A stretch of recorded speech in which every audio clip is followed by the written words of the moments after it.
when I write, I write about myself, and she gets a depression, and this is more or less a description of my own depression. So but somehow I see myself in both of the sisters, and it's kind of, you can also, if you choose, see them as one person, two sides of the same person. I think that's how I write. Yeah.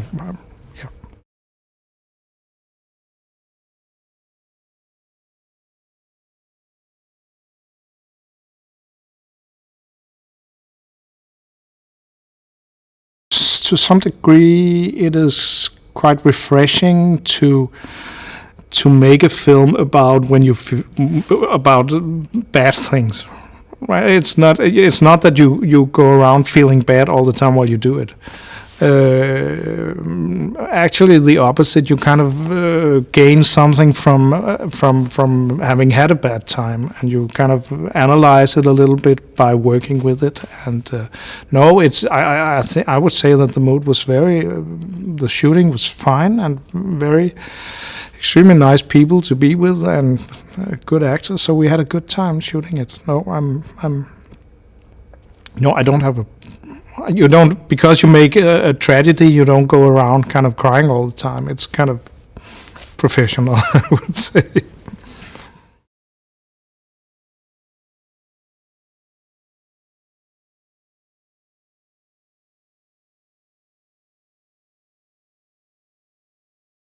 Claire is representing the sane, normal human being who has, compared to Justine, something to lose.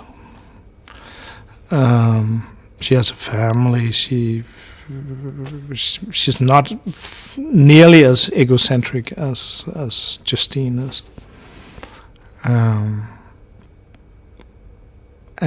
she in this catastrophe situation, she would panic, typically.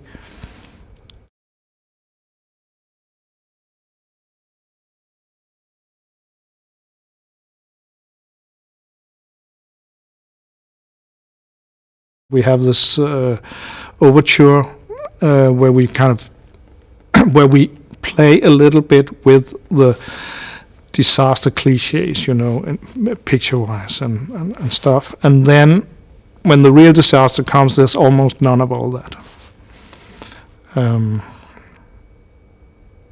It's based a little bit on the idea that there are this type of film where you know what's going to happen. For instance, if they go on board Titanic, then you kind of, is it going down? You have an idea of what's going to happen, and you know what's going to happen, and still the film is worthwhile seeing, because you're not in doubt of what is going to happen, but you follow the characters that you've learned to know, and you follow them through this, and first of all, you want to know how is it going to happen and how is it going to influence, and it's there's quite a lot of films like that. I just saw In Cold Blood, Truman Capote, a film after the Truman Capote book, and you know that they're going to kill this family, and you know that they're going to be, and they will hang afterwards, and still it's a very, very exciting film to watch. So the normal thing the thing you would say normally was that you should be really, you shouldn't say what is going to happen. That's kind of the normal thing you would say. But I will still claim that in most films you know what will happen. James Bond survives, right? And for other films, you know what will happen, and still you're kind of you're very interested, because you want to know how is it going to be, and how will James Bond or whoever react to it.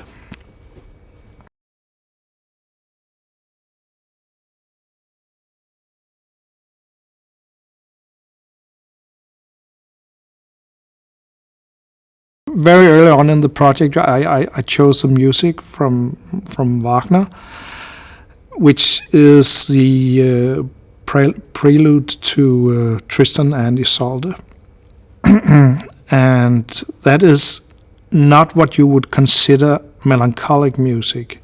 That is what you would call romantic music. And I would say that has kind of somehow turned the whole thing into a very romantic film, also in the images and stuff. It is highly romantic.